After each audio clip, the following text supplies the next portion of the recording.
The audit of 2847 was supposed to be routine. Rowan had filed the pre-clearance forms 17 times before. Same station, same conference room with the recycled air that never quite lost the smell of the previous species' respiratory byproducts. Same view of the council chamber's outer ring, where the great curved tiers of delegated power rose like a throat waiting to swallow something. He was 26, 3 years out of the Academy of Interstellar Logistics. Provisional status technically, though no one had reviewed his file in 18 months. His supervisor on Earth had mentioned something about demonstrating composure in high-pressure environments before assigning him to the border worlds. Rowan had thought she meant supply shortages, currency disputes, not this. The coffee cup was warm against his palm, ceramic chipped at the rim, stamped with the Galactic Council seal in faded blue. He'd grabbed it from the cafeteria because the line for the synthesizer had been too long, and because the motion of drinking gave him something to do with his hands while the Quolari delegation filed in. They moved as one organism. That was the thing about Quolari, hive mind technically, though the xenobiology texts preferred distributed cognition with unified executive function. 17 bodies, one will. Patriarch Yule occupied the central podium, his chitinous frame polished to a ceremonial gloss, his mandibles clicking in the rhythm that passed for speech among his kind. Rowan sat in the observation tier reserved for human functionaries. Third row, left of the aisle, close enough to see the moisture beating on Yule's thorax, far enough to be invisible. He sipped his coffee. It tasted of burnt grain and the faint metallic tang of the station's water recyclers. The motion carries, Yule said, and the translation implant in Rowan's ear rendered the clicks into something almost melodic, almost kind. Humanity's provisional membership is revoked. Effective immediately, all human-operated vessels are barred from Council space. All human personnel are to report to processing centers for repatriation. All treaties, trade agreements, and mutual defense pacts are nullified. The chamber did not erupt, that was the horror. The 17 Quolari bodies shifted in perfect synchronization, a wave of approval passing through their ranks. The Pelathi delegate, 3 seats from Rowan, contracted her elastic tissue into a posture of distress. She did not speak. No one spoke. Rowan set his coffee cup on the armrest. The ceramic clicked against the metal. He crossed his legs. He reached into his satchel and withdrew his audit tablet, the one with the cracked screen he'd been meaning to replace for 6 months. He scrolled to the quarterly report for Sector 7B. The numbers were wrong. They were always wrong. The Quolari colonies on the rim had been receiving their protein shipments 3 days late for 14 months, and no one had filed a complaint because the complaints went through human-moderated channels, and the humans had learned not to make trouble. Yule was still speaking, something about the irritant of individualist species, something about embers in the dark, easily extinguished.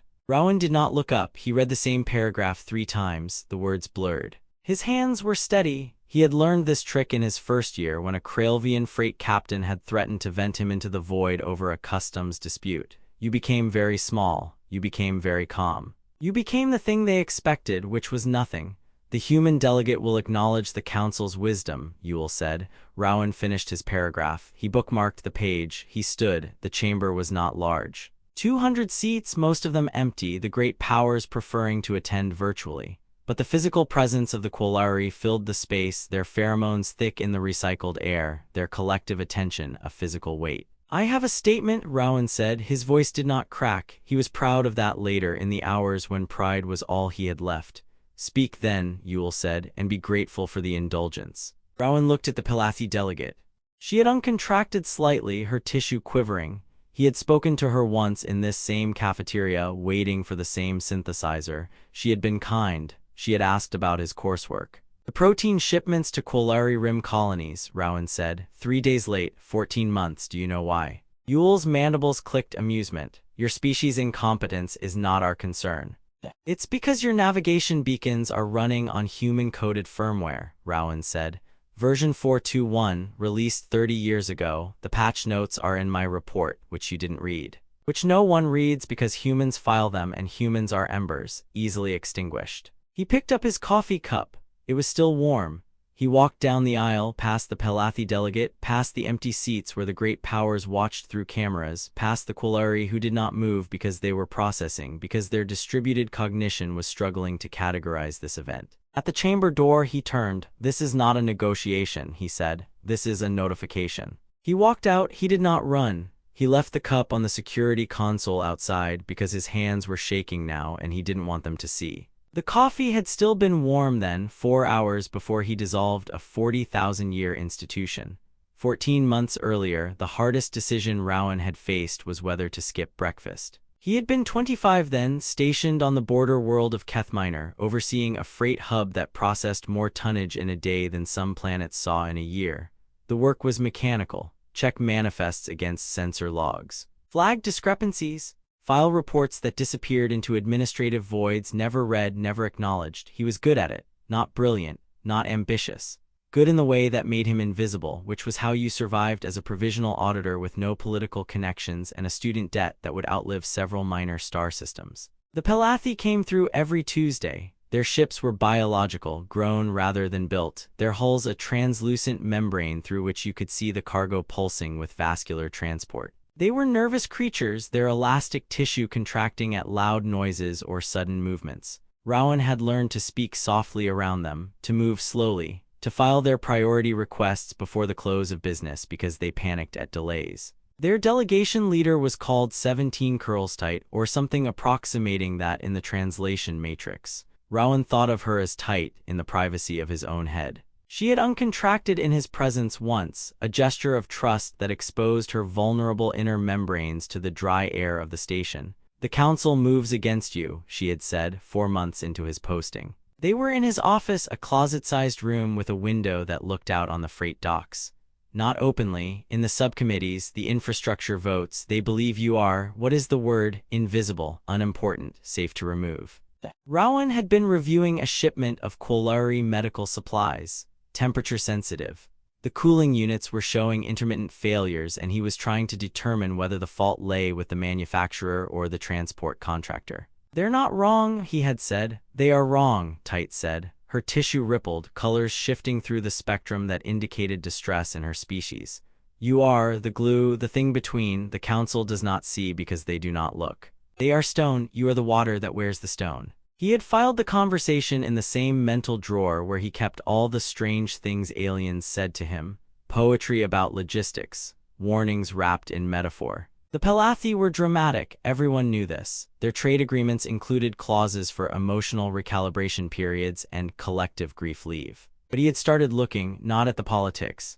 Rowan had no head for politics. He looked at the numbers, the late shipments, the navigation errors, the communication delays that cascaded through council space like dominoes, each one small, each one correctable, each one requiring human intervention to fix. The infrastructure was old, that was the thing. 40,000 years of accumulated systems, layered like sediment, each new technology built atop the previous without ever fully replacing it. And somewhere in the last 3 centuries, humanity had become the species that understood the layers.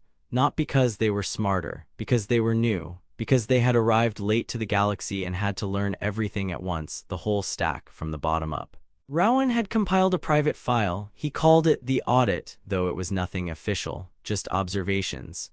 The Quillari Rim colonies depended on protein shipments that passed through human-moderated way stations. The Ithrani military fleets used navigation beacons running firmware that hadn't been updated since before their last war. The Palathi trade routes required traffic priority algorithms that had been coded by a human engineer named Patricia Voss in her final year before retirement, 40 years ago, and never touched since. He didn't think of it as power, he thought of it as maintenance, the work no one else wanted to do. The filing and the patching and the staying late to fix the cooling unit on a medical shipment because if it failed, a colony went without vaccines. He was 26, he had never fired a weapon. He had never commanded anything larger than a 3-person audit team. He believed, with the sincere faith of the very young, that institutions existed for reasons, that the Galactic Council was a structure of mutual benefit, that if you simply explained the problem clearly enough, someone would fix it. The coffee cup on his console was from the same cafeteria as the council chamber. He had brought it back with him, a small defiance, a theft so minor no one would notice. It sat beside his tablet while he worked, while he watched the vote tallies come in, while he saw the corollary motion gather support in the subcommittees where humans were not permitted to speak. Tight's warning had been specific. They will revoke your status, they believe you are nothing. A single ember, they are stone. Stone does not fear embers. He had believed her, he had not believed it would matter. The morning of the vote, he had eaten breakfast. He had dressed in his formal tunic, the one with the academy crest. He had rehearsed his statement, the one he would make when they called on the human delegate, the one that explained the infrastructure dependencies in terms so simple even a distributed cognition could follow. They had not called on him, they had voted. They had announced the revocation as a finished thing, a decided thing, a thing already accomplished while he sat in the third row with his coffee growing cold. And he had understood finally that they were not stone, they were wood, dry, ancient, soaked in 40,000 years of fuel, and he was not water, he was the match. The silence began with the Palathi. Rowan was in his quarters when the message came through, not official channels. A biological pulse, the Palathi equivalent of encrypted text, transmitted through the station's ventilation system on a frequency that wouldn't register on any council monitor. It was beautiful, that was the thing he remembered later when beauty was a concept that had lost its meaning. The message was written in the chemical signatures of Tight's own tissue, her personal distress encoded into the carrier wave, and it unfolded in his mind like a flower made of numbers. We see you, we see what you are, we are afraid, we are with you. He read it 3 times, then he opened his private file. The audit, the observations he had compiled, the dependencies he had mapped, the single points of failure that no one had asked him to find. The corollary motion had passed 6 hours ago. Earth's embassies had begun closing, the formal process of dissolution underway. Rowan should have been on a transport home, following the repatriation orders. Instead, he was sitting in his quarters with a coffee cup growing cold beside him, looking at numbers that had seemed theoretical until they weren't. The first failures began at 1400 hours station time. A navigation beacon in the Keth Minor system flickered. Not failed. Flickered.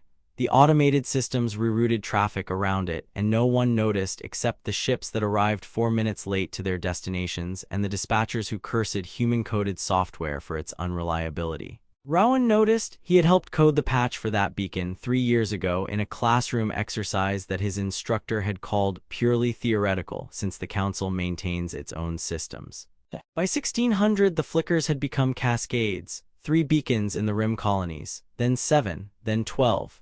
Ships were arriving hours late now, their routes calculated by failing algorithms, their captains filing complaints that went to human-moderated queues that were no longer staffed. Yule would be hearing about it soon, if he wasn't already. The Quolari distributed cognition processed information slowly by human standards, preferring thorough consensus to rapid response. They would be debating the significance of the delays. They would be concluding that individualist species were inherently unreliable. They would be missing the point. Rowan drank cold coffee. He watched the screens. At 1800, the protein shipment to Quolari Colony 7 failed to arrive. The automated tracking system showed it stalled at Way Station Theta, a human-operated facility that had been officially repatriated 6 hours earlier. The staff were gone. The cooling units were running on backup power. The protein was spoiling. Rowan knew the colony. He had filed the quarterly reports for their shipments for 14 months. He knew the population figures. He knew the nutritional requirements. He knew, with the precision of a young man who had memorized details to compensate for his lack of authority, exactly how long they could survive without fresh supplies. 3 days. Maybe 4 if they rationed. He opened a secure channel, not to Earth. Earth was scrambling, its leadership caught between outrage and negotiation, trying to find leverage in a system that had just declared them irrelevant. Rowan didn't call the leadership, he called Patricia Voss. She was 71 years old, retired on a colony world that the council had forgotten existed. She answered on the third pulse, her face appearing on his screen like a ghost from a better era. Rowan, she said, the academy kid, what time is it? Patricia, he said, I need the master keys, the ones they never asked you to surrender. She looked at him for a long moment. Her eyes were the color of the coffee in his cup, brown and tired and full of something that might have been recognition. They're going to blame you, she said. Whatever happens, they're going to say you started a war. They already started it, Rowan said. I'm just finishing the paperwork. She laughed then, a dry sound like leaves scraping concrete. The paperwork, Christ kid, you really are one of us. She transmitted the keys. 40 years of accumulated access, administrative overrides that had never been revoked because no one had thought to ask, emergency protocols that predated the Council's current security architecture. The skeleton keys to a civilization that had grown so complex it had forgotten where the foundations lay. Rowan held his coffee cup in both hands. It was cold now, the ceramic leaching heat into the recycled air. He thought of Tight's message, "We are with you." He thought of the Pelathi, their elastic tissue contracting in fear, their chemical courage more beautiful than any speech. He began to type. Not a broadcast, not yet. The first phase was silent, invisible, the kind of maintenance work he had been trained for. He didn't shut down the systems, he simply adjusted them, recalibrated the priorities. The algorithms that had given Quillari fleets right-of-way in human-moderated space became slightly less precise.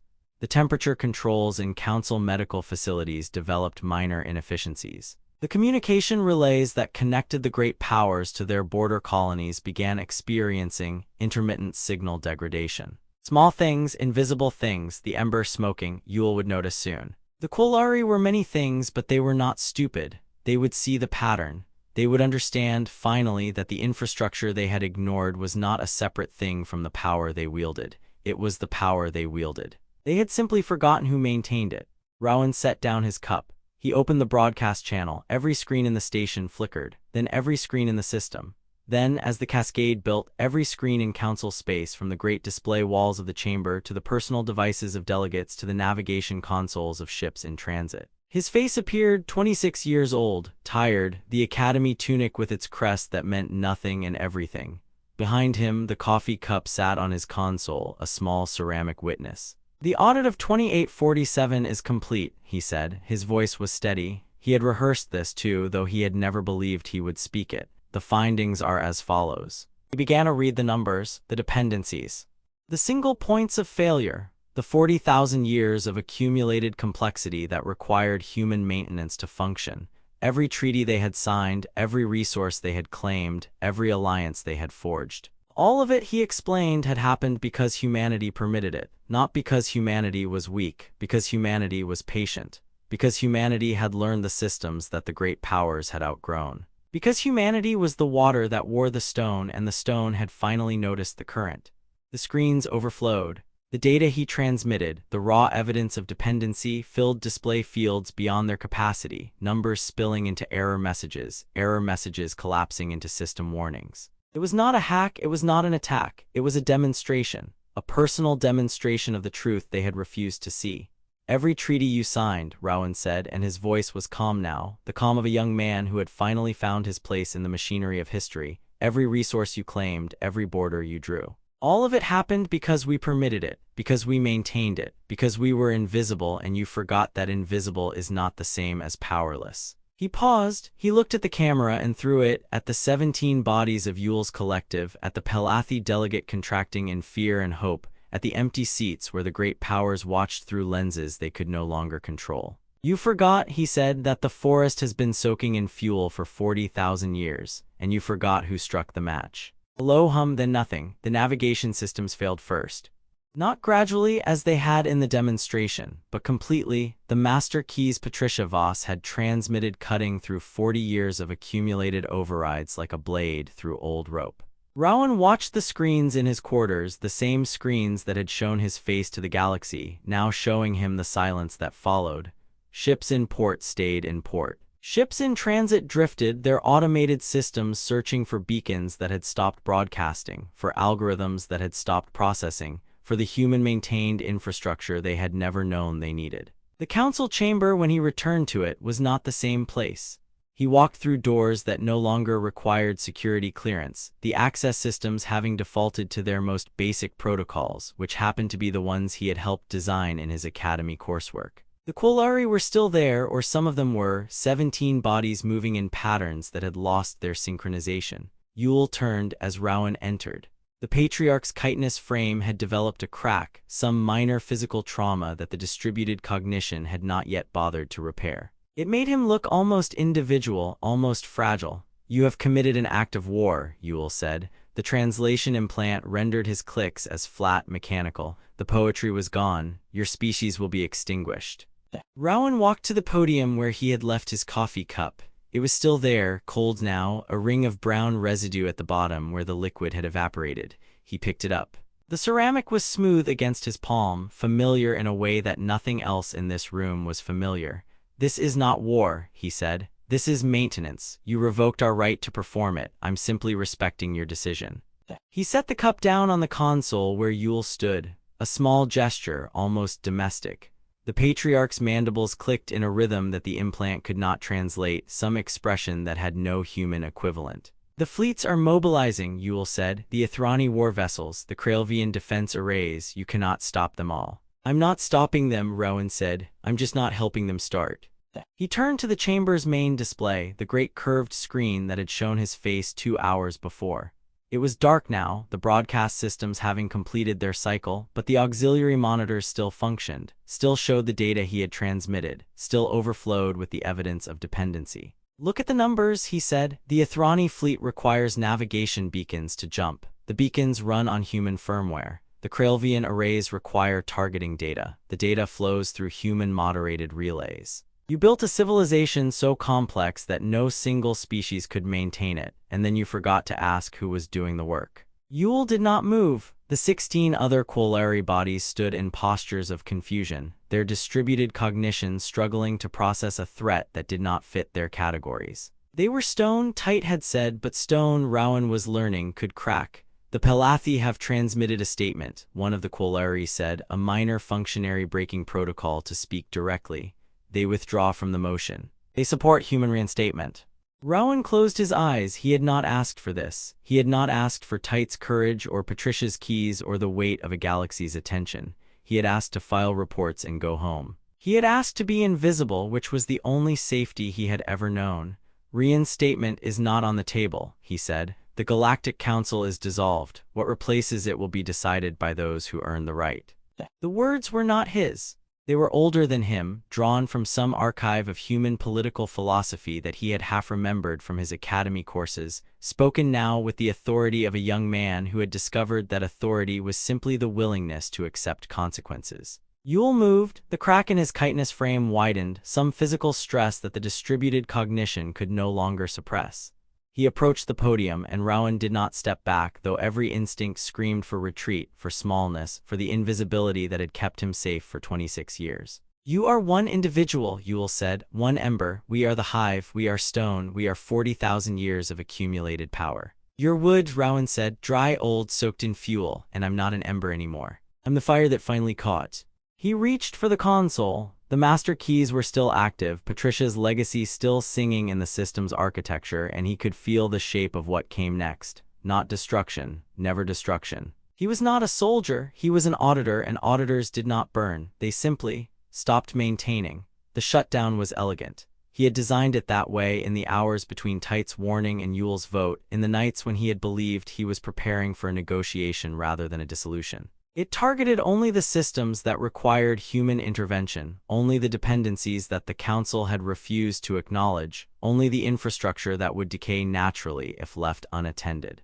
The Ithrani fleet mid-jump found their navigation beacons dark. They did not crash, they simply stopped, emerged from fold space in the empty regions between stars, their engines functional, their weapons armed, their crews trained and ready, and utterly lost without the human-coded star charts that had guided them. The Kralvian arrays, powering up for defensive fire, found their targeting systems confused. They did not explode.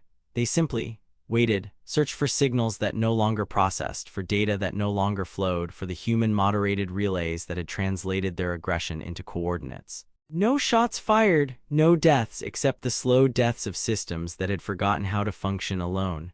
Rowan watched the monitors, his coffee cup cold beside him, and felt the weight of what he had done settle into his bones like sediment. He was 26 years old. He had never fired a weapon. He had just dissolved the oldest political institution in the known galaxy, and he had done it with a tablet, a set of master keys, and the willingness to be seen. The aftermath was not what he had expected. He had thought there would be fighting, resistance, the great powers rallying their forces, discovering their independence, rebuilding their systems without human assistance. He had prepared for siege, for retaliation, for the war that Yule had promised. Instead, there was silence. The silence of species who had suddenly discovered that their power was borrowed, their competence assumed, their independence a fiction maintained by the invisible labor of creatures they had dismissed. The silence of stone finally understanding water. Tight came to him on the third day. She found him in the same quarters, the same closet-sized room with the window that looked out on freight docks that no longer moved.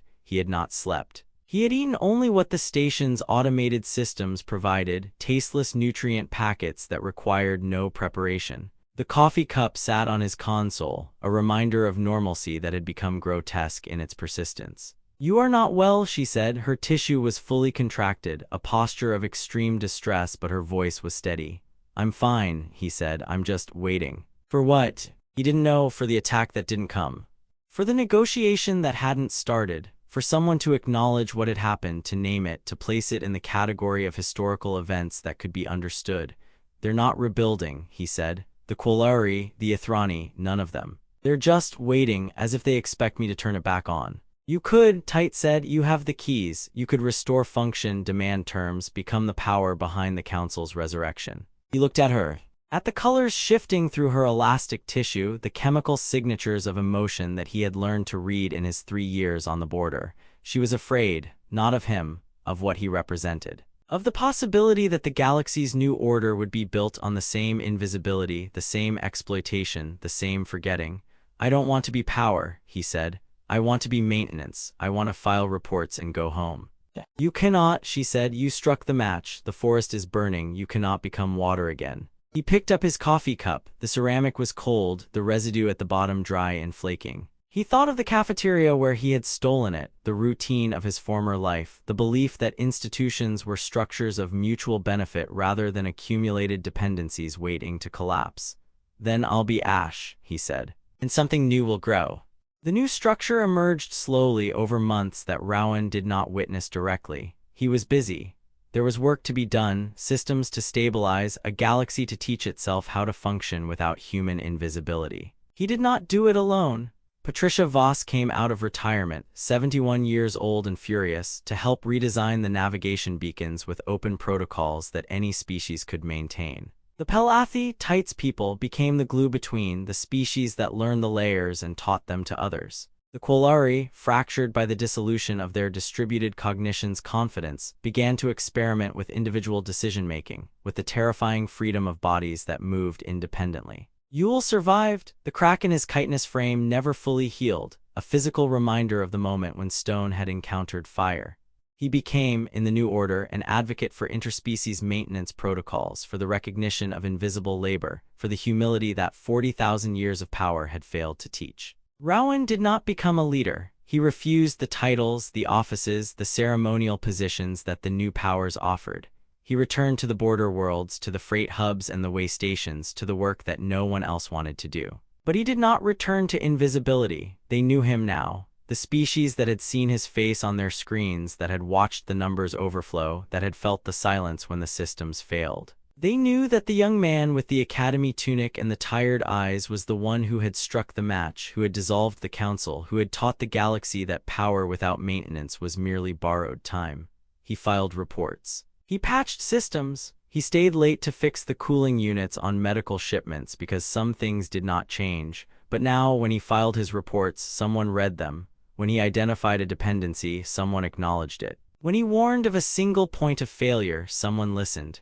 The coffee cup traveled with him. He never washed it, never removed the ring of residue that marked the moment when his old life had ended. It sat on every console, in every closet-sized office, on every freight dock where he worked to rebuild what he had torn down. It meant something different now, not routine, not normalcy. Not the desperate clinging to institutional stability that had defined his 26th year. It meant that transformation was possible, that a single ember, properly placed, could become fire. That the water that wore the stone could also shape what came after. He was 27 when he finally returned to the council chamber. The building had been repurposed, the great curved tiers converted into a museum of interspecies cooperation, the podium where Yule had stood replaced by a simple desk where delegates from 20 species worked together to maintain the systems that connected them. His cup sat on that desk now. He had left it there deliberately, a gift to the new order. A reminder that the galaxy's oldest institution had ended not with a weapon, but with a young man who had been cold and tired and unwilling to be invisible any longer. The old alliance was ash, the ember had finally caught, and the cup remained.